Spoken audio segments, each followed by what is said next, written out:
जय हिंद defence aspirant, welcome back to target defence academy. So जैसा कि हमने रिसेंट वीडियो में ये चीज़ पढ़ी थी कि हम कंडीशनल सेंटेंसेस पे काम पढ़ रहे थे, अब हम दूसरी टाइप्स के सेंटेंसेस पढ़ने जा रहे हैं जिसे हम इमेजिनरी सेंटेंसेस और अदर कंडीशनल सेंटेंसेस में कैटेगराइज करते हैं।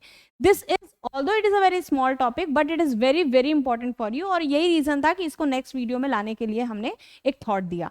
ठीक है, चलिए अब देखते हैं कि टारगेट डिफेंस एकेडमी के शेड्यूल्ड कोर्स में आपको क्या क्या फ़ायदे मिलते हैं या क्या क्या बेनिफिट्स मिल रहे हैं। उस चीज़ को हम ब्रॉड वे में इस वाले सेक्शन में कवर करते हैं। ठीक है, चलिए।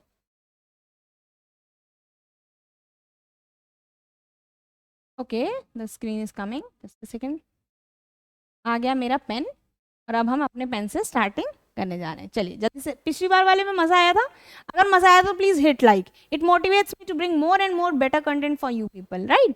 चलो अब आ जाते हैं रूल 7 है। देखो इसमें भी ज़्यादा स्ट्रेस लेके नहीं पढ़ना है, जैसे हम रिलैक्स पढ़ रहे थे लास्ट वाले में वैसे ही हमको प्रॉपर पढ़ना है। ठीक, अब देखिए इसमें क्या बोल रहा है, इफ सब्जेक्ट अगर सिंगुलर और प्लूरल है दोनों के केस में, कि अगर सब्जेक्ट सिंगुलर हो तो भी और प्लूरल हो तो भी वर्ब कब लगता है, और वर्ब जब लग रहा है तो उसके साथ सब्जेक्ट के साथ नेक्स्ट वाले सेंटेंस में जो फॉलो करेगा वो वुड और वी1 करेगा। अब मैं बेसिक सी बात पूछती हूँ, जब हमने पास्ट इंडेफिनिट का रूल पढ़ा था, ठीक है, इंडेफिनिट का रूल पढ़ा था तो हमने क्या बोला था, उसमें भी तो हमने ये बोला था कि जब पास्ट इंडेफिनिट में कोई फर्स्ट क्लॉज इफ के साथ चला जाएगा तो उसका सेकंड पार्ट जो वाला जो सेंटेंस फॉलो होगा वो कैसे फॉलो होगा, उसमें सब्जेक्ट होगा, वुड आएगा और वी1 आएगा। अब इसी बात को आप जरा रीड करिए और मैं रब कर रही हूँ, इसको फॉलो होते देखिएगा। ठीक है, चलिए अब देखिए इसमें क्या बोला, इफ है, सब्जेक्ट है। अब सब्जेक्ट चाहे सिंगुलर है चाहे प्लूरल हो उसके साथ वर आएगा और सब्जेक्ट नेक्स्ट वाला सेंटेंस जो है उसमें वुड और वी1 आएगा। बात तो वही हुई, बट इंपॉर्टेंट क्या था कि यहाँ पे जो टर्म आ गया वो सारे कॉन्सेप्ट को दोबारा रिवाइज करने पे मजबूर कर रहा है, यानी इमेजिनरी कंडीशनल सेंटेंसेस। इमेजिनरी मतलब जहाँ एक इमेजिनेशन की बात हो रही है, वो चीज़ श्योर नहीं है बट उस चीज़ पे एक थॉट दिया जा रहा है ना। जैसे इसमें लिखा है, if it were Sunday I would go for a long drive, मतलब वो एक एक्सपेक्टेशन लगा रहा है कि अगर संडे होता तो मैं लॉन्ग ड्राइव पे जाता। यानी ये एक कंडीशन है ना, ये एक कंडीशन है और इस कंडीशन का रिजल्ट क्या है कि I would go for a long drive, कि अगर संडे होगा तो वो लॉन्ग ड्राइव पे जाएगा। Next, if the technology were available, again technology के साथ वर आ रहा है। ठीक है, तो ये हमारी क्या हो गई, ये सिंगुलर हो गई, ये क्या हो गई, इट, ये सिंगुलर के टर्म में आ रहा है, ये क्या हो गया, ये प्लूरल हो गया, लेकिन उसके साथ भी वर आ रहा है, वो तो आना ही था, प्लूरल के साथ तो वर आता ही है, लेकिन सिंगुलर के साथ नहीं आता। पर हमने अभी पढ़ा ना कि सब्जेक्ट में सिंगुलर हो चाहे प्लूरल हमारा वर फॉलो करेगा, कब, जब हम इमेजिनेशन की बात कर रहे हैं। और जो कि वर फॉलो करेगा तो वर जनरल किसका रूल होता है, पास्ट इंडेफिनिट में यूज होता है, तो उसी के हिसाब से रूल भी फॉलो हो गया कि नेक्स्ट वाले सेंटेंस में सब्जेक्ट आएगा, वुड आएगा और वी1 आएगा। अब सेंटेंस के हिसाब से देख लेते हैं, क्लीन करें जरा सा स्लाइड को। चलिए फर्स्ट वाले में, इफ इट वर संडे, यहां से आपने पकड़ लिया क्योंकि इफ कंडीशन भी लग रही है, वर भी आ रहा है, यानी कि ये पास्ट इंडेफिनिट का सेंटेंस है जो कि कंडीशन के साथ आया है। तो इसमें मैम वुड देखिए है, ठीक है, उसके साथ वी1 है, बिल्कुल वी1 है, सेंटेंस सही है अपने आप में। ठीक, नेक्स्ट देखिए, if the technology were available, technology है, हमने क्या बोला, सिंगुलर हो या प्लूरल हो दोनों के साथ वर्ब आएगा, यहाँ पे कोई गलती नहीं है। Next part, we would be able to expand the business. अब ये एक इंटरेस्टिंग क्वेश्चन है, बच्चे कहेंगे क्यों। देखिए वुड आता है, वी1 आता है, आप समझने की कोशिश करिए, जब हमारे पास मेन वर्ब नहीं होती है तो बी उसकी जगह आ सकती है एज अ मेन वर्ब, तो यहाँ पे वुड बी इज करेक्ट, तो यहाँ सेंटेंसेस में गलती नहीं है। अब आते हैं, इफ दे वर ऑनेस्ट, अब देख कैसा है, ये प्लूरल है ना, तो प्लूरल अगर है तो प्लूरल सब्जेक्ट के साथ क्या आया, दे वर ऑनेस्ट, क्योंकि रूल में था सिंगुलर और प्लूरल, वर आएगा। इफ के साथ वर आया, नेक्स्ट सेंटेंस फिर से सेटिस्फाई करेगा वुड और वी1 के साथ। देख लेते हैं, वुड लैंड, आ गई बात खत्म। चलिए अब नेक्स्ट वाले सेंटेंस में देखें, ये एक इंटरेस्टिंग पोर्शन है, इसको समझने की कोशिश करना, बहुत मजा आएगा। ठीक है, ये वाले से क्वेश्चन जब फंस जाते हैं ना तो बड़ा इंटरेस्ट आता है कि चलो पढ़ने का कोई तो फायदा हुआ। अब देखिए आपका सब्जेक्ट चाहे सिंगुलर हो चाहे प्लूरल हो, उसके साथ हमेशा वर आता है, किस केस में, अगर मुझे ये 4 वर्ड्स दिए हो, यानी अगर आई विश से कोई सेंटेंस शुरू हो रहा है, या फिर वुड दैट से शुरू हो रहा है, राइट, और या फिर वो एज इफ से शुरू हो रहा है या एज दो से शुरू हो रहा है, तो सारे सेंटेंसेस की स्टार्टिंग जब इन वर्ड से हो रही है तो वो जहां पे कंप्लीट होंगे उसके बाद का जो सेंटेंस होगा वो किस में आएगा, वर में आएगा। बात समझ में आई? मैं क्लीन करूं स्लाइड को, अब देखो, अब आप लोग गेस करिएगा। ठीक, वुड दैट है, वुड दैट है, ठीक, एज इफ है, एज इफ है, ठीक, उसके बाद एज दो नहीं दिया हुआ है, आई विश का सेंटेंस ये रहा, आई विश का सेंटेंस ये रहा, ठीक है, अब देखने की कोशिश करिए। अब मैं मार्कर चेंज कर दूं। अब देखो आई विश, पहले वाले में वुड दैट आया, मैम पहले ही आपने बताया था कि वुड दैट वाला सेंटेंस आएगा, तो मेरा जो सेंटेंस होगा वो नॉर्मल फॉलो करेगा, यानी मेन सब्जेक्ट के साथ आएगा। तो इसका सब्जेक्ट यहाँ पे खत्म हो गया, कुछ है नहीं, कॉमा आएगा, कॉमा आया यहाँ पे। The news of her success were true, तो वर आया, ठीक है, वही तो रूल था, सक्सेस है, सिंगुलर है, प्लूरल है, इट विल ऑलवेज फॉलो वर। इस सेंटेंस में कोई गड़बड़ी नहीं है, स्पॉटिंग एरर भी होता तो ये हम कर लेते हैं। चलिए नेक्स्ट पे आते हैं। आई विश आ गया, माइंड अलर्ट कर लो, कंडीशनल सेंटेंस है, यहाँ पे आपको तुरंत अलर्ट हो जाना है कि जैसे ये वर्ड आया कि आई विश, ये कंडीशनल सेंटेंस है, यहाँ पे वर हियर टू हेल्प अस होगा। क्यों वर हियर टू हेल्प अस होगा? अभी तो पढ़ा है मैम आपने, सिंगुलर और प्लूरल सब्जेक्ट हो हमारे वर्क फॉलो करता है। अब एवरीवन सबके लिए आ रहा है, ठीक है, सबके लिए आ रहा है एवरीवन, तो everyone wish that the results were announce. अब एवरीवन सबके लिए है तो क्या है ये डिस्ट्रीब्यूटिव प्रोनाउन की तरह यूज होता है, ठीक, wish that the results were announce. अब कहो मैम इसमें कैसे पता किया? अरे बेटा विश्ड आ रहा है ना, अभी मैंने बोला कि इफ जरूरी नहीं है, ये सारे वर्ड्स आएंगे तब भी आप प्रेडिक्ट करोगे कि वो इमेजिनरी सिचुएशन है, और जैसे कोई इमेजिनरी सिचुएशन आती है तुरंत हम उसके हिसाब से अपने सब्जेक्ट के साथ वर लगाते हैं सेकंड हाफ में। सेकंड हाफ में क्या लगा that the results were announce. अब यहाँ पे कॉमा नहीं था, but how did you got to know? This is the part which is somewhere creating a barrier. बाकी ये कंप्लीट सेंटेंस है, ये कंप्लीट सेंटेंस है, यानी मेन क्लॉज और कंडीशनल क्लॉज। उसी तरह से एज इफ आया, एज इफ के साथ क्या आया? Were a landlady, she behaves as if she were a landlady, ठीक। तो ये चीज आपकी क्लियर हो गई। अब इसको एक गो में देख लीजिए, देन हम पेज को चेंज कर, ठीक, एक बार लुक करिए। वुड दैट था, आई विश वुड दैट था, उसके साथ वर आया, आई विश था, वर आया, एज इफ था, वर आया, विश था, विश के साथ वर आया। चलो जल्दी से पढ़ लेते हैं भाई, टाइम नहीं वेस्ट करेंगे बिल्कुल, है ना। चलो अब आते हैं रूल नंबर 9। आप रूल्स को उतना ध्यान मत दीजिए, ये ना सोचो 10 रूल है 20 रूल है, पॉइंट ये नहीं है। आपके सामने टीचर खड़ा है, वो आपको सब्सटैंशिएट कंटेंट आपके सामने रख देगा, ठीक। अब देखते हैं इसमें कहते क्या है, इफ नॉट यूज होता है या अनटिल अनलेस यूज होता है, तो इसका मतलब क्या होता है? अनटिल अनलेस मतलब इफ नॉट, ठीक है। अब देखिए बात समझिए, मैंने आपको पहले ही बताया था, जब अनटिल आए, ठीक, या अनलेस आए, दोनों केस में जो सेंटेंस फॉलो करता है वो हमेशा पॉजिटिव होता है, और उसके बाद जब कॉमा आता है उसके बाद का जो सेंटेंस होता है वो अनटिल के केस में पॉजिटिव और नेगेटिव दोनों हो सकता है, लेकिन अनलेस के केस में हमेशा नेगेटिव रहेगा, ठीक। अब इस रूल को मैं मिटाऊंगी नहीं, आप लोग इसको देखिए फॉलो होता हुए। अनटिल के केस में देखिए, until he comes back, until my friends make a call, दोनों में कैसा है? पॉजिटिव है, कोई भी नेगेटिव वर्ड नहीं आया, नॉट नहीं आया है यहाँ पे। और सेकंड वाले में पॉजिटिव आया तो भी सही है, पॉजिटिव आया तो भी सही है, नेगेटिव होता तो भी सही होता। अब जरा दूसरे केस में देख लेते हैं, ठीक। अब चलो ऊपर आते हैं। अब अनलेस का केस जरा डिस्कस करिए मैम, ये कैसे प्रूव करेंगे? अब इसको देखिए, आपके सामने करेक्ट इनकरेक्ट दोनों तरह से फिगर्स दिए हुए हैं। अनलेस में क्या बताया था मैंने कि अनलेस के साथ क्या होता है? जब भी कहीं पे अनलेस आएगा तो अनलेस के साथ वाला सेंटेंस हमेशा पॉजिटिव होगा, और कॉमा के बाद वाला हमेशा नॉट के साथ आएगा, ठीक है, यानी नेगेटिव वे में, ठीक। अब इसमें क्या बोला है देख लीजिए, there is not chance of your getting the job, ठीक, अनलेस यू अप्लाई। तो अनलेस यू अप्लाई में क्या आया? ये पॉजिटिव है, और यहाँ वाले केस में ये क्या है? नेगेटिव है। यानी किसी भी सेंटेंस में जिसमें अनलेस आ रहा है, अनलेस के साथ वाला सेंटेंस हमेशा पॉजिटिव होगा, और अनलेस के प्रीसीडिंग या सक्सीडिंग सेंटेंस यानी पहले आने वाला या उसके बाद आने वाला हमेशा नेगेटिव होगा। इसमें देखिए, he can't travel on this train unless he has a reservation, again positive और उसका प्रीसीडिंग नेगेटिव, ठीक। अब देखो, अनलेस इट रेन्स, जब तक बारिश नहीं होती, तो उसके साथ क्या आया? फिर से पॉजिटिव आया, और ये वाला कैसे आया? नेगेटिव होना चाहिए था, यानी यहाँ गलती है, ये एरर है बेटा। इसमें एरर में गलती कहाँ निकालोगे मैम? आई विल पिक की जगह आएगी गलती। यहाँ क्या होना चाहिए था? जरा क्लीन कर दें, यहाँ होना चाहिए था आई विल नॉट, ठीक है। अब ये सही है। अब देखिए की पॉइंट में क्या बताया है, आपको एक क्वेश्चन दिया है, उसी को देख के देख लीजिए। You will not get well unless you will not follow the doctors instruction. ये इनकरेक्ट क्यों है? आपको कैसे पता चला? मैम आप ही ने तो बोला अनलेस के साथ नेगेटिव नहीं आएगा, तो यहाँ विल नॉट क्यों लगा के बैठी है? अब देखते हैं, बाकी तो वही रहेगा, you will not get well सही है क्योंकि नेगेटिव आना चाहिए, और अनलेस के साथ नहीं आना चाहिए, तो यहाँ you follow the doctor instruction well. काम खत्म, तो क्लियर हो गया। अब पॉइंट ये आता है, एक बार मैं क्लीन करके आपको एक चीज क्लियर कर दूं। इन सबको आप देखिए, सबको देखिए, आप कहीं ना कहीं ये ऑब्जर्व कर रहे होंगे कि जो सेंटेंस दिया हुआ है उसमें कैन यूज हो रहा है, तो कहीं ना कहीं वो विल की ही प्रेजेंटेशन थी, ठीक है। इस वाले में आई विल आया, इस वाले में can't आ गया, वो will not भी हो सकता था, तो गलत नहीं था। ठीक, इस वाले केस में भी देखिए कैसे सेंटेंस की फॉर्मेशन हो रही है। आपको जो समझाना था पॉजिटिव, नेगेटिव और टेंस, वो आपको क्लियर हो गया होगा। अब नेक्स्ट पे चलते हैं। Very interesting ना, every chart presented in the PDF is very important for you and that's the reason क्यों हम एक छोटा सा sorted content ला रहे हैं कि आपको बहुत ज़्यादा चीज़ें ना ढूंढनी पड़े। Because try to understand, PDF believes in quality not quantity. Multiple चीज़ें देने के बाद वो चीज़ें आपके लिए क्वालिटेटिव ना रहे, आप टाइम इन्वेस्ट करो, इसमें हम बिलीव ही नहीं रखते, ना ही हमारे प्रिंसिपल्स पे आता है। ठीक है, हमारे प्रिंसिपल इस चीज़ पे काम करते हैं कि हम जो भी डिलीवर करें वो इतना क्वालिटेटिव होना चाहिए कि वो आपको फार फेच हेल्प करे। तो that is what we are presenting over here.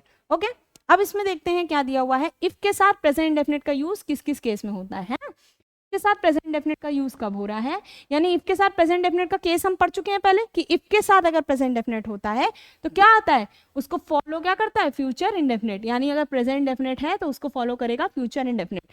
अब ये आता कब कब है, तो जब कभी पॉसिबिलिटी की बात होती है तब आएगा, जब कभी एडवाइस की बात होती है, हम किसी को सजेशन दे रहे होते हैं तब आता है, या फिर हम परमिशन ले रहे होते हैं तब आता है, या फिर यूनिवर्सल ट्रूथ बोल रहे होते हैं। एवरीवन नोज कि यूनिवर्सल ट्रूथ हमेशा प्रेजेंट डेफिनेट में होता है।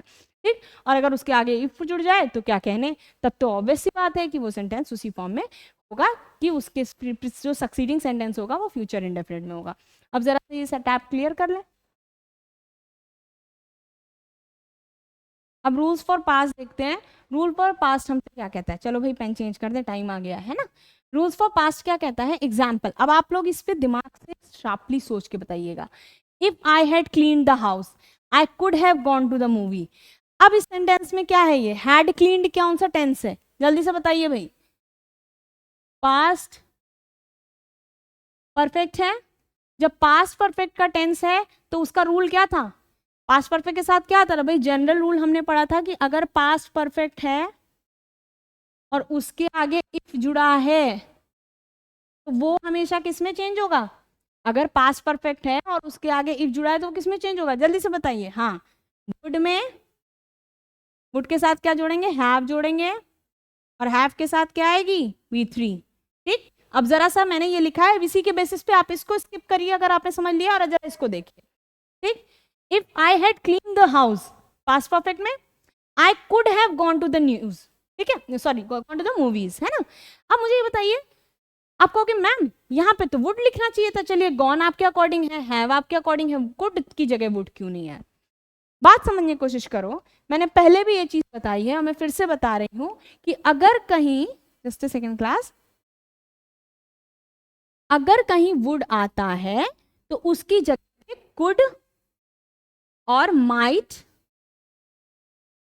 एक्सेप्टेबल होता है। तो सेंटेंस को बेसिक देखो तो वुड ही था वहां पे। अगर मैं यहाँ पे काट के वुड लिख देती तो कोई गलत नहीं कर सकता था, और अगर मैंने कुड लिखा है तो भी कोई गलत नहीं कह सकता। क्यों, क्योंकि कुड जो है वो वुड की जगह पे यूज होता है, क्योंकि ये मॉडल्स हैं। ये एक तरीके से परमिशेबल वाली वो बोल रहा है, या एक तरह से एक पॉसिबिलिटी बोला है कि मैं कर सकता हूँ, I could go to movie, है ना। चलो अब नेक्स्ट वाले में यही चीज आप नोट करिए, और इस चीज का मुझे जरा देखिए कि मेरे बच्चों को आई कि नहीं। अब इसमें देखो, यहाँ पे आपको बड़ा चरा एरर दिखेगा, कहोगे मैम आप गलत पढ़ा रहे हो। अब समझने की कोशिश करना, if I had money I could spend it, ठीक है। आई हैड, मैम हैड आया है, हैड जब आया तो वो पास्ट परफेक्ट में गया। बेटा बस समझने की कोशिश करो, पास्ट परफेक्ट में गया तो उस हिसाब से रूल फॉलो कर रहा है। आप चुपचाप जाओगे, इसमें एरर मार्क करके आ जाओगे, कहोगे ये गलत है, लेकिन वो गलत नहीं है। पूछो क्यों, देखो अब समझने की कोशिश करते हैं क्यों गलत नहीं है। अगर मैं 2 सेंटेंस लिख रही हूँ, ठीक है, आप लोग मुझे बताइए, अगर मैं 2 सेंटेंस लिख रही हूँ, एक सेंटेंस लिख रही हूँ, जस्ट सेकेंड क्लास,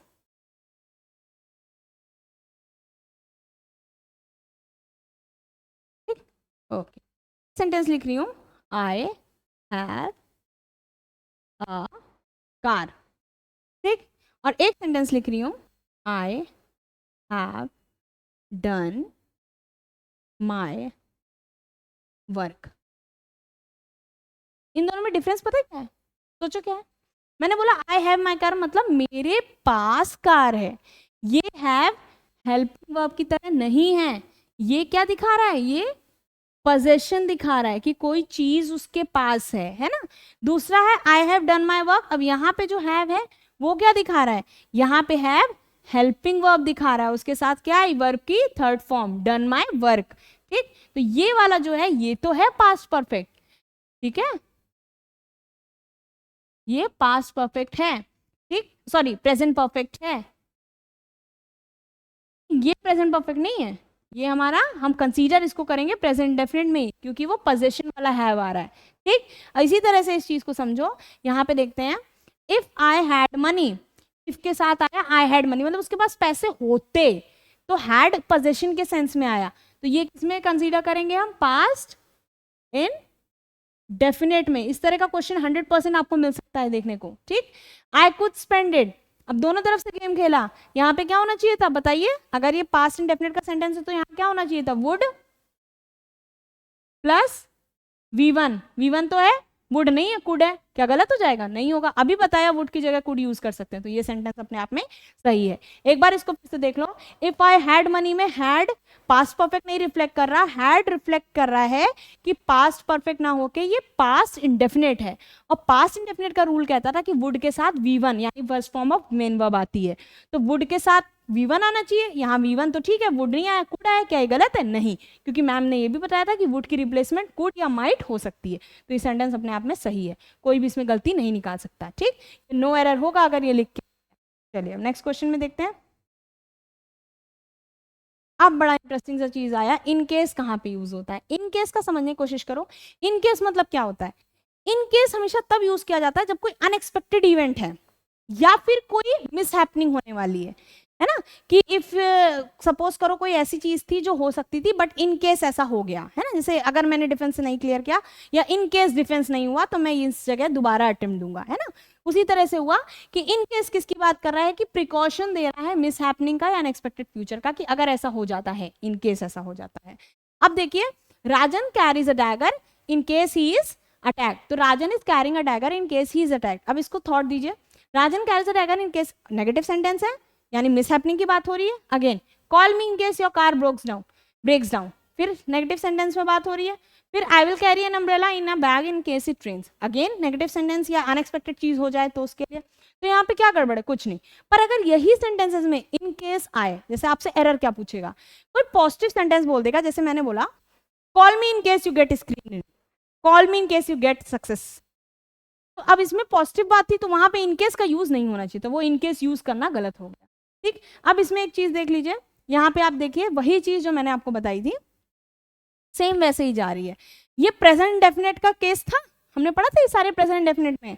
अब ये मैं जस्टिफाई कैसे करूं, समझने की कोशिश करो, राजन है इन केस ही इज अटैक्ड, अब मुझे बताइए इन केस के साथ क्या आया, प्रेजेंट डेफिनेट आया, अब बताइए in case your car breaks down, present definite आया, इसके बाद in case it rains, present definite आया, उसके पहले क्या आ रहा है, आई विल कैरी, ठीक, ये कैसा है, फ्यूचर इंडेफिनेट है, उसके बाद यहाँ पे क्या लिखा हुआ है, कॉल मी, ठीक, उसके बाद क्या लिखा हुआ है यहाँ पे, carries a dagger in case he is attack, यानी कि कहने का मतलब क्या है कि जब इफ के साथ प्रेजेंट डेफिनेट क्लॉज का आना जरूरी हो जाता है जब हम इन केस जैसे वर्ड यूज करते हैं, ठीक है, यानी कुछ जगह प्रेजेंट डेफिनेट आएगा ही इफ के साथ अगर हम इन केस जैसे वर्ड्स यूज कर रहे हैं। अब आते हैं, जरा क्लियर कर दे इस स्क्रीन को, नेक्स्ट वाली पे चलते हैं, है ना। चलो, अब प्रोवाइडेड के साथ क्या दिक्कत आ गई भाई, प्रोवाइडेड को क्या प्रॉब्लम हो रही है, प्रोवाइडेड को प्रॉब्लम कोई नहीं है, प्रोवाइडेड कह रहा है कि हम कंडीशन लगा देते हैं किसी चीज पे, provided I will give you good marks you prepare the exam, है ना, अगर आप प्रिपेयर करते हो एग्जाम में तो I will give you marks, है ना, provided you prepare good in exams या good for exams I will give you marks, मतलब एक कंडीशन दे दी कि अगर तुम अच्छे से प्रिपेयर करोगे तो मैं नंबर दूंगा, लेकिन वहां पे इफ ना यूज करके क्या यूज किया गया, प्रोवाइडेड, तो सेम कॉन्सेप्ट है कि वहां पे कैसे जाएगा, ये देखिए यू मिसफाइल्ड इट, तो कैन की जगह विल आ सकता था, अगर यहाँ विल होता तो क्या सेंटेंस गलत होता, बिल्कुल गलत नहीं होता, ये सेंटेंस तब भी सही होता, लेकिन कैन पॉसिबिलिटी बता रहा है तो कैन लिख सकते थे विल की जगह, कुड लिखा होता तो गलत हो जाता क्योंकि वो पास्ट में चला गया कैन के, है ना, जबकि विल की जगह वुड नहीं आया, विल ही आएगा, मतलब ये है कि you can change your form provided that you misfiled it. अब यहाँ देखिए we will have the meeting this afternoon provided no one objects, no one objects किसमें है, प्रेजेंट डेफिनेट में, ठीक, उसी तरह से देखिए I will buy my son a new car provided that he agrees to not get a tattoo, यहाँ किसमें है, प्रोवाइडेड के साथ प्रेजेंट इंडेफिनेट में, जरा इसमें भी बता दीजिए प्रोवाइडेड किसके साथ है, प्रेजेंट इंडेफिनेट के साथ। और उसके पहले वाला सेंटेंस किसमें फॉलो कर गया, इसमें देखिए विल फॉलो कर रहा है, इसमें देखिए विल फॉलो कर रहा है, यानी फ्यूचर इंडेफिनेट की बात आ रही है। इसमें देखिए विल नहीं किया तो कैन किया, तो क्या कैन गलत हो गया, नहीं, कैन एक्सेप्टेबल है। विल के लिए कैन,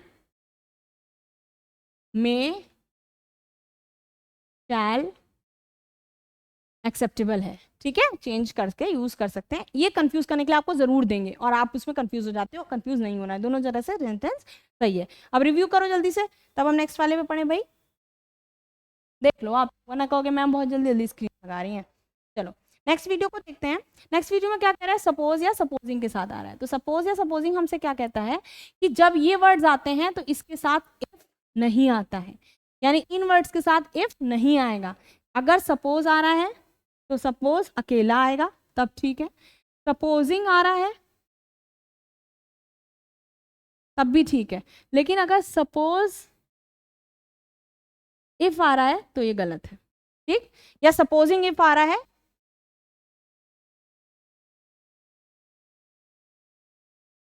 तो भी ये गलत है, ठीक है। अब आगे आते हैं, ओके सॉरी, नेचर्स कॉल है ना। चलो, supposing that they ask me why I resign my last job, what should I से। अब देखिए supposing that they ask me why I resign, ये किसमें जा रहा है, प्रेजेंट डेफिनेट में। व्हाट शुड आई से, क्या शुड की जगह विल होता तो क्या गलत होता, बिल्कुल गलत नहीं होता। शुड इसीलिए आपको दिया गया है ताकि आप कंफ्यूज हो जाओ। मैं बोल रही हूं कि शुड ऐसा एक वर्ड है जो हर जगह एग्री करता है, वो प्रेजेंट के साथ भी एग्री करता है, वो पास्ट के साथ भी एग्री करता है, वो फ्यूचर के साथ भी एग्री करता है, ठीक है। You should have done this, तो ये फ्यूचर की बात कर रहा है। यू शुड डू दिस, ये किसकी बात कर रहा है, प्रेजेंट की बात कर रहा है। उसी तरह से यहाँ पे आ गया। अब इसको देखिए जरा, मैं क्लीन करूं, अब आप इसको स्टडी करने की कोशिश करिए। सपोजिंग आया, supposing that they ask me why I resign my job, what should I से, तो व्हाट की जगह विल होता तो भी सही है और शुड दिया तो भी सही है, नो एरर, ठीक। क्यों, क्योंकि पहला वाला भाई किस में जा रहा था, प्रेजेंट डेफिनेट में जा रहा था, दूसरा वाला तो फ्यूचर इंडेफिनेट में जाएगा ही। उसी तरह देखो, पहला वाला किस में जा रहा था, प्रेजेंट इंडेफिनेट में जा रहा था, तो दूसरा वाला किस में जाएगा, फ्यूचर इंडेफिनेट। दोनों केसेस बता दिए, कैन के साथ भी विल के साथ भी। अब जरा नेक्स्ट पे आ जाओ। अब देखो ये इंटरेस्टिंग है, सो लॉन्ग, जरा इस पे गोला बना दे प्यारा सा। So long as long as, जिसने भी डिफेंस का एग्जाम दिया है या एग्जाम देता रहता है या कहीं ना कहीं पेपर्स को सही से एनालिसिस करता है, मैं गारंटी दे सकती हूँ कि वो ये कंफर्म कर सकता है अभी कि हाँ इस तरह का क्वेश्चन आता है सो लॉन्ग या एज लॉन्ग से, ठीक है। अब देखिए by the end of the time की बात करें, अब कैसे कह रहे हैं, I can assist you in this project so long as you are here. अब मुझे जरा बताओ, कैन किसका सब्सटीट्यूट है, अभी बताया था, विल के सब्सटीट्यूट में यूज हो सकता है। अगर मैं लिखती I will assist you in this project so long as you are here, क्या गलत होता, बिल्कुल गलत ना होता, ये सही होता, ठीक है। कैन लगाए तो भी सही है और विल लगाए तो भी ये सही है। नेक्स्ट देखिए, you can ignore the instalment so long the bank does not levy a heavy penalty. Does not levy a heavy penalty किसमें गया, आप बताइए, डज नॉट आ गया, सीधा सीधा पता चल रहा है प्रेजेंट डेफिनेट का सेंटेंस है, ठीक। और यू कैन इग्नोर, अब यहाँ पे तो कैन आ रहा है तो मैम गलत होना चाहिए, आप तो कहती हैं फ्यूचर इंडेफिनेट में जाता है, फ्यूचर इंडेफिनेट में तो विल आता है, लेकिन हमने क्या बोला था, अब बताइए, मैंने बोला था ना कि विल के लिए हम कैन यूज कर सकते हैं, मे यूज कर सकते हैं और शैल यूज कर सकते हैं, शुड भी यूज कर सकते हैं, कोई बहुत बड़ी बात नहीं है, शुड कंपल्शन बताता है, ठीक है। अब इसके बाद शुड को आप कैटेगराइज नहीं कर सकते कि शैल का शुड बनता है, नहीं, शुड कंपल्शन है, शैल जनरल वर्ड है, ठीक। अब आगे देखिए, I will remember this beautiful evening as long as I live.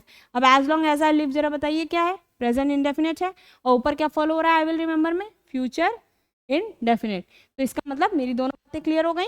Present definite किसके किसके साथ आया, सो लॉन्ग सो के साथ आया, एज लॉन्ग एज के साथ आया, इन केस के साथ आया, उसके बाद प्रोवाइडेड के साथ आया। आपने अभी रिवाइज कर लिया, वेरी गुड।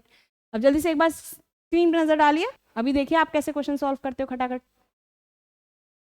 ये बहुत इंपॉर्टेंट है, बट फॉर का यूज। बट फॉर का मतलब ये होता है कि अगर ऐसा हो जाता है ना, इन द सेंस कि इफ ऐसा ना हुआ होता, जैसे मैंने बोला कि अगर मेरे मम्मी पापा ने मुझे सपोर्ट ना किया होता तो मैं पढ़ ना पाती, या अगर मेरे मम्मी पापा ने मुझे सपोर्ट ना किया होता तो मैं इंटरव्यू ना दे पाती, कुछ भी। तो उसी तरह से बट फॉर का यूज होता है, उसका कोई ऐसा लिटरल मीनिंग नहीं है, वो उस जनरल अपने मीनिंग को रिप्रेजेंट करता है। तो यहाँ पे देखिए, बट फॉर हिज सपोर्ट मतलब उसकी सपोर्ट ना होता तो मेरे साथ ऐसा ना होता। But for his support I would not have got the job, यानी कि अगर उसका सपोर्ट ना होता तो मेरे को जॉब ना मिलती। अब मुझे जरा सेंटेंस में आप एरर ढूंढ के दिखाइए। ये वाला जो सेंटेंस है सीधा सीधा देखिए, इस वाले सेंटेंस में would not have got the job आया, अब इस वाले में आया would never have gone to the university. दोनों में जरा मुझे बताइए आप सेलेक्ट करके कि किसकी बात हो रही है। एक में वुड नॉट आया, एक में वुड नॉट हैव आया। यहाँ पे प्रेजेंट डेफिनेट का केस फॉलो नहीं किया। यहाँ पे जनरल हमने क्या बोला कि बट फॉर अगर आता है तो वहाँ पे दूसरी वाला जो सेंटेंस होता है वो किस में होता है, नेगेटिव में हो जाता है। दूसरा वाला जो सेंटेंस होता है नेगेटिव में। अब क्यों मैं यहाँ पे प्रेजेंट डेफिनेट का रूल फॉलो नहीं करा रही, क्योंकि हमने क्या पढ़ा था, प्रेजेंट डेफिनेट के साथ फ्यूचर इंडेफिनिट फॉलो करेगा। यहाँ पे क्या हो रहा है, प्रेजेंट डेफिनेट के तरह तो हम आइडेंटिफाई नहीं कर सकते, प्लस पहले वाले में I would not have gone got the job, तो ये वुड और हैव का कॉन्सेप्ट किस में आता था बताइए, ये पास्ट परफेक्ट के साथ आता था। यहाँ तो कहीं परफेक्ट का आइडेंटिफिकेशन नहीं मिला, तो वो गलत कैसे हो सकता है। खाली ये देखना है कि नॉट आना चाहिए। ठीक, सेकंड वाले में भी देखिए would never have gone to the university, again वहां पे वुड हैव का कॉन्सेप्ट आ रहा है पास्ट परफेक्ट का। तो हम सिंपली ये बोल सकते हैं कि बट फॉर के साथ हमेशा नाउन लगा है तो सेकंड वाला सेंटेंस नेगेटिव में जाएगा। और मैक्सिमम केसेस में, मैक्सिमम बोला है हमेशा नहीं, मैक्सिमम केसेस में होगा कि हो सकता है वो पास्ट परफेक्ट को फॉलो कर रहा हो और वो गलत नहीं होगा, वो अपनी जगह सही होगा। ठीक है, यानी पास्ट परफेक्ट को फॉलो कर रहा है तो भी सही है, और अगर दूसरा केस आता है तो हम कंसीडर कर सकते हैं। बट पॉइंट जो मैटर करता है वो ये है कि सेकंड वाला पार्ट हमेशा नेगेटिव की सेंस में आएगा। अब एक बार जरा रिव्यू कर लो, क्लीन कर दे रही हूँ मैं शीट को, और उसके बाद देखो एक चीज और देख लेते हैं और उसके बाद हमारी क्लास जो है प्यारी सी तरीके से ओवर हो जाएगी ना। इफ द कहते हैं ना, if the big end is well then everything is well, वही चीज है। इसी तरह अंटिल के साथ भी क्या हो रहा था, फर्स्ट केस में नेगेटिव नहीं आएगा, अनलेस के साथ भी स्टार्टिंग में नेगेटिव नहीं आएगा, पॉजिटिव सेंटेंस रहेगा। व्हेन के साथ, अब देखो वर्ड, जो वर्ड्स हमने डिस्कस नहीं किए पर पूछे जाएंगे आपसे पेपर में, व्हेन भी लगाए तो उसको भी इसी के अकॉर्डिंग फॉलो कराना है ना। क्या फॉलो हुआ था, पास्ट परफेक्ट। अब इसमें देखिए इफ, एज सून एज पढ़ चुके हैं, प्रोवाइडेड, ऑफन नहीं डिस्कस किया है, ऑफन का सेंटेंस आपको मिल सकता है, बिफोर का मिल सकता है। ठीक, इन केस हमने पढ़ लिया। लेस्ट के साथ बेटा हमेशा शुड आता है, ये स्टार बना के लिख लो। लेस्ट के साथ शुड का इस्तेमाल होता है या यूज होता है। ठीक, सब्जेक्ट प्लस विल प्लस शैल का प्रयोग उचित नहीं है किसमें, इन सारे शब्दों के साथ विल और शैल नहीं लगता। तो ऑब्वियसली बात है यहाँ पे भी तो विल और शैल नहीं लगा, कहाँ लगा, देखिए कहीं लगा विल और शैल। तो यानी कि यहाँ पे क्या आना चाहिए था, ऑल्दो ये फ्यूचर में है लेकिन विल शैल ना लग के यहाँ पे क्या लगा, यहाँ पे वुड प्लस हैव लगा, और सेकेंड में नेगेटिव आया तो नॉट लग गया उस जगह पे। तो यानी हम ये कह सकते हैं कि यहाँ पे पास्ट, सॉरी प्रेजेंट, जरा सा क्लीन कर लेना, प्रेजेंट परफेक्ट का इस्तेमाल हो रहा है ना। प्रेजेंट परफेक्ट के हिसाब से केस जा रहा है। जैसे हम पढ़ते थे कि अगर हमारा सेंटेंस पर्टिकुलरली प्रेजेंट परफेक्ट में दिया है तो उसका सेकंड हाफ किस में जाता था, would have plus third form of main verb. वही चीज यहाँ पे देखने को मिल रही है, यानी यहाँ विल शैल का प्रयोग नहीं होगा, यानी विल शैल अगर आ रहा है तो वो चीज को हम यूज नहीं करेंगे। चलिए अब नेक्स्ट स्लाइड देख लें जरा सा। अब नेक्स्ट स्लाइड में दिया हुआ है इंपॉर्टेंट रूल्स। अब रिवीजन कर लें जल्दी से, चलो जल्दी से रिवीजन करो मेरे साथ, पिछली स्लाइड का और इस स्लाइड का साथ में। ठीक, इफ था, सब्जेक्ट था, प्रेजेंट डेफिनेट लगता है तो तुरंत फ्यूचर इंडेफिनेट। फिर इफ है, सब्जेक्ट है, पास्ट इंडेफिनेट लगता है तो उसके साथ वुड प्लस V1 लगेगा। और उसके बाद अगर सब्जेक्ट है, हैड है, V3 है, तो फर्स्ट पार्ट में, दैट इज ये किसका पार्ट है, ये पास्ट परफेक्ट का केस है। तो इस केस में क्या आएगा, subject plus would plus have plus V3। अब जरा सा हम इसको क्लीन करते हैं, एक बार रिवाइज कर लेते हैं फिर से। इफ है, सब्जेक्ट है, प्रेजेंट डेफिनेट है तो उसके साथ फ्यूचर इंडेफिनेट। इफ है, सब्जेक्ट है, पास्ट इंडेफिनेट का कंडीशन क्लॉज है तो उसके साथ वुड प्लस V1। और उसके बाद इफ है, सब्जेक्ट है, हैड और V3 आ रहा है, यानी कि अगर यहाँ पे प्रेजेंट ना यूज होके पास्ट परफेक्ट यूज होता है तो हम उसको किसके साथ फॉलो कराएंगे, वुड के साथ, हैव के साथ और वी की थर्ड फॉर्म के साथ। याद हो गया, देखो कितनी जल्दी रिवीजन हो गया, टाइम भी नहीं लगा, है ना। अब इसके इंपॉर्टेंट रूल्स में दोबारा समरी देख लेते हैं। मेन चीज हमने एक और क्या देखी, इफ क्लॉज अगर आ रहा है तो इफ क्लॉज के साथ क्या आ रहा है कि अगर प्रेजेंट इंडेफिनिट में है तो फ्यूचर इंडेफिनिट में, अगर प्रेजेंट कॉन्टिन्यूअस है तो भी फ्यूचर इंडेफिनिट में, अगर प्रेजेंट परफेक्ट है तो फ्यूचर इंडेफिनिट में। मतलब प्रेजेंट के तीनों केसेस में किस में जा रहा है, फ्यूचर इंडेफिनिट में। ओके, नाउ पास्ट इंडेफिनिट की जब बात करें तो उसमें हमें क्या ध्यान रखना है कि पास्ट इंडेफिनिट में वुड जा रहा है और V1 जा रही है। उसी तरह पास्ट परफेक्ट जैसे ही आ गया उसमें क्या आया, वुड के साथ हैव और V3 आ गई, है ना। उसी तरह से इफ आ रहा है, एज इफ आ रहा है, वुड दैट आ रहा है, एज दो आ रहा है, सब्जेक्ट आ रहा है, वुड आ रहा है, V1 आ रहा है, तो आई विश, आई वर, है ना, इन सब के साथ वर्क इज यूज देखने को मिलता है। अब जल्दी से क्विक रिवीजन कर लेते हैं। प्रेजेंट के साथ सारे केसेस में फ्यूचर इंडेफिनिट, पास्ट का जैसे इंडेफिनिट आएगा would plus V1, past perfect के साथ क्या आया, वुड हैव प्लस V3, और इन सारे वर्ड्स के साथ वर्क का यूज होगा क्योंकि ये इमेजिनरी सिचुएशन को रिप्रेजेंट कर रहे हैं। ठीक, अब आ जाते हैं इस पे जरा सा ब्रश अप कर लो भाई। If, as soon, provided, before, after, until, in case, when, lest के साथ विल शैल नहीं यूज होता है। क्या यूज होता है? शुड यूज हो सकता है, अलग चीज आ सकती है, लेकिन विल शैल का यूज नहीं होगा। तो विल शैल यूज नहीं होगा। जरा सा क्लीन करके देख लें। If, as soon, provided, before, after, until, unless के साथ, इन केस के साथ, इन सारे वर्ड्स के साथ विल शैल नहीं आएगा। जैसे लेस्ट के साथ हमेशा शुड का यूज होता है। ठीक, ये रूल है। अब देखिए, when they will come here we will arrange party for them. इसमें गलती क्यों है? क्योंकि देखिए यहाँ पे था दोनों किस में चले गए? फ्यूचर में। ऐसा तो हमने कोई केस ही नहीं पढ़ा था जिसमें दोनों फ्यूचर में जाएं। और व्हेन की कंडीशन आ गई, तो when they will come here we will arrange party. अब ये किस में है? हमने सेकंड हाफ को पकड़ा भाई, सीधी सी बात है। ये हमें किस में दिया हुआ है? ये हमें फ्यूचर, ये एफ है, इंडेफिनिट में दिया हुआ है ना। अब फ्यूचर इंडेफिनिट किसके साथ जा रहा था? तो प्रेजेंट कॉन्टिन्यूअस के साथ, या प्रेजेंट इंडेफिनिट के साथ, या प्रेजेंट परफेक्ट के साथ। अब जरा मुझे ये बताइए, इस वाले केस में देखिए, इस वाले केस में ये फ्यूचर प्रेजेंट कॉन्टिन्यूअस का सीन तो है नहीं, है ना। इसके बाद इसके साथ क्या गलती है ना? ये प्रेजेंट परफेक्ट का सीन है। इसमें गलती ये कर सकते हैं कि विल को हटा दीजिए, सेंटेंस अपने आप में सही हो जाएगा। व्हेन दे कम हियर, है ना, they will arrange the party for the them. तो ये दोनों सही हो गया। अब जरा दूसरे का बताओ। अनलेस और अनटिल के साथ नॉट का इस्तेमाल नहीं होता है, मतलब उसके साथ नहीं होता। We will not start the game, until देखिए आया, और Manish does not arrive at the playground. इसमें गलती है? हाँ है मैम, यहाँ पे गलती है। तो इसको हमने क्या किया? We will not start the game until Manish arrives at the playground. Second half किस में गया? नेगेटिव गया, और फर्स्ट हाफ हमेशा पॉजिटिव जाएगा। हो गया क्लियर अनटिल अनलेस का कॉन्सेप्ट? चलो अब जल्दी से देख लेते हैं।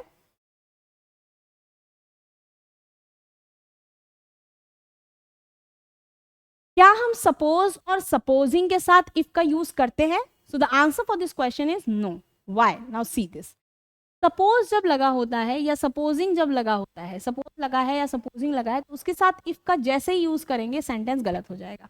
अब अगर मैं आपके सामने क्वेश्चन दूं और क्वेश्चन लिखा हुआ है suppose if you were there you would help me, क्या ये सेंटेंस गलत है? हाँ, ये सेंटेंस गलत है। क्यों गलत है? क्योंकि सही ये होगा कि या तो आप इफ यूज करिए या आप सपोज यूज करिए। तो if you were there you would help me. ठीक है, बात समझ में आई? अब मैम वर क्यों, सपोज क्यों नहीं लगाया आपने? दोनों लग सकता था, मैंने पहले भी बोला। अब यहाँ देखते हैं, suppose you were there you would help me, ये भी सही है, ये भी सही है। ठीक, मिल गए पूरे मार्क्स। चलो अब नेक्स्ट देख लेते हैं क्या क्या चीजें और हम कर सकते हैं। ओके, तो विद दिस ऑलमोस्ट हमने एक आइडिया बता दिया। अब नेक्स्ट जो हम एमसीक्यू सीरीज लेके आएंगे, उसको जब आप अटेम्प्ट करेंगे तो आपको अपने आप पता चल जाएगा कि ये क्वालिटेटिव कंटेंट था या नहीं। And for that you will be witnessing it. उसका प्रूफ आपको देना है लाइक, कमेंट और सब्सक्राइब करके। And keep stay tuned with our channel. You will always get an important information जो आपके एनडीए क्लियर करने में बहुत हेल्पफुल होगी, believe me. Okay, till that time, जय हिंद, जय भारत।